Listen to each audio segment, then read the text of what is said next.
In third place is Laia Keynes, and here we go. We've got live footage now of two more runners coming into the aid station at La Fouly, both of them together, and they kind of look like they're in pretty good spirits, looking very happy.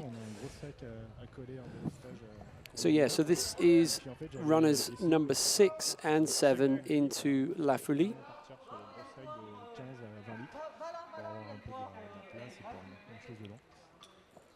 So that's Tom Owens and the Icelandic Thorberger Jonsson. So those two just arriving into La Fouly. They're 4 minutes behind Mike Egro. So yeah, so that is Thorberger Jonsson, I believe. Yeah, Thorberger Jonsson, and then we have, there's Tom Owens.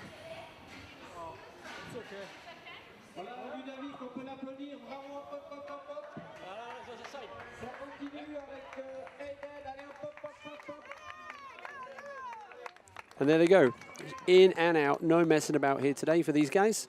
Their time elapsed now is 4.5 hours since they left Courmayeur this morning at 8 o'clock. So yeah, well done guys for kind of managing to capture those runners just in time before we lost the signal. So here we are, the familiar sight of following the runners. We are waiting for our... We're waiting for the next runner coming in, and as you can see, this we expect should be the Greek runner.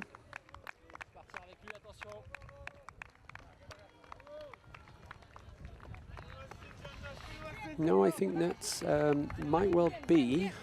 Just trying to pick up on the number there. It could well be Arnaud Jacquin, but I'm going to wait to see another visual on that to see if we can kind of really confirm the number. I don't.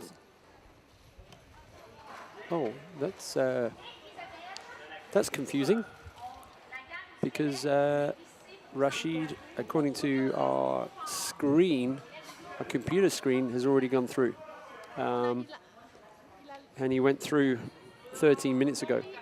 So. I'm sure that I think they've taken down that name number now, so it could well be. It is.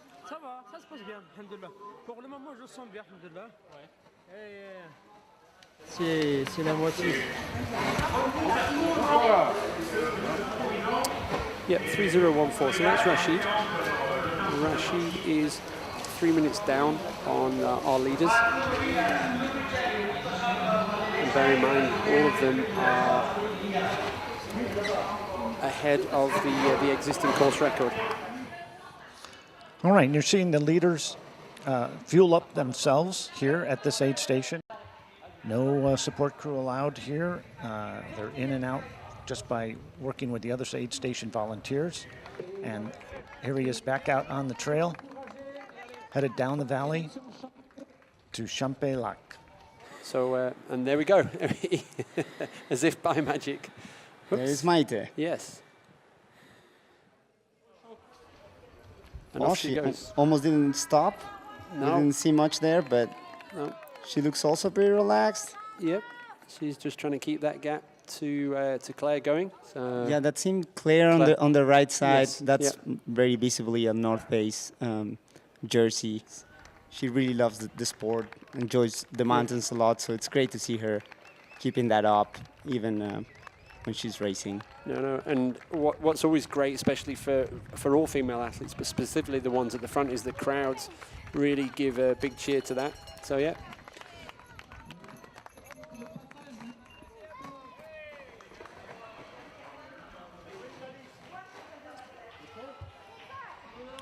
Yeah, and our camera's going to follow Claire instead of the runner next to her. They're marking her. What? She looks.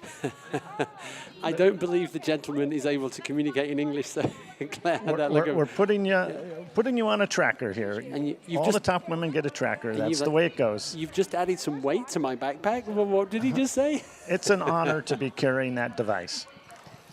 Yes, and there's a runner coming down the way at this point. Praz de Fort is down the road from and it's a good The top running two, area. here they are, both together. And that's a very interesting point in the race, because from there you're going to get into a fire road, which should leads you to the start of the climb to Champex, which if you know where you're going, you have to turn left. And you can see when you're running down what's the hill that you're going to do. So you can see that Hayden, very relaxed, to be honest, just doing his thing. It's great to see him in the lead right now. I hope Ludo can keep up with Hayden on the hill, because that's also his specialty. So Yeah, Hayden's looking really fluid there. Yeah, just relaxing, going for a run. Yeah, you can, from the road, you can actually see the buildings in Champex, and I mean, sat at the top of the forest, so it's still a bit of a way to go. And then there's a little bit of a kick up here before they hang right, and you see some runners will do the power walk, and some of them will just be able to run, and it looks like, and if you've got the camera in your face, the pressure's on to run it. Right. That might be not the best for Hayden, but props to the cameraman as well. Like he's Yeah. No. And he's probably running a little bit backwards, I guess. I don't know how he's doing this, but yeah. So we're going to get any words of wisdom from Hayden? I think not. No, I don't. Get out of my way. I hope not. Get out of my way. Yeah, look at this. Like he just kicks up nasty, and then you go. It's curving round now. And so this is halfway, 50K. It's kind of making a move and Yeah. there, Yes. but it's still early. Like, I don't know if that this is like a good place to burn matches. Ludo, as we said, he knows the course pretty better than nobody else. So Yeah, I mean, we're so used to Ludo from last year's UTMB coming from a long way back, so it's slightly different here, but I guess these two are the ones who are going for it now at the front. And we've got the Euro pole strategy versus the North American no pole strategy on the climb. Right. I mean, even in Transvolcania, Hayden was running 1-2 with Team Fredericks, Right. and then Hayden fell off, unfortunately, and Ludo came in second. So I think just Hayden needs to respect the fact that Ludo knows exactly what he needs to do to get the race done. Yeah. Here we go. This is, there you go, there's Maite. This is the First Lady. She's just having a look back to see how far her closest rival is, because what you can see is, if you look on the road and then to the left in the green field, the trail is where the runners come down. But there you go, she's in good spirits. Smiling. Trying to tap it out as best you can. The trail takes a short little flat spot there and then back up into a power walk.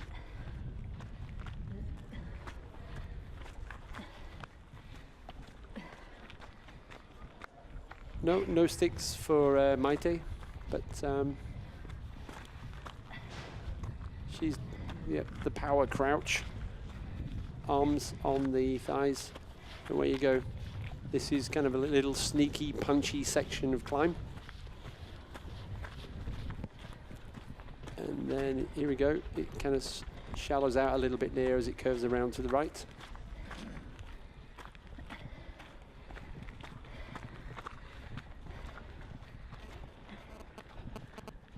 No, Maite's not running with. She's not running with poles. That's why we don't. She's not using them, and they're not hidden anywhere. So no, she's definitely not carrying them. The runner she was with just slightly ahead of her, but that's good. She's got something to kind of chase after.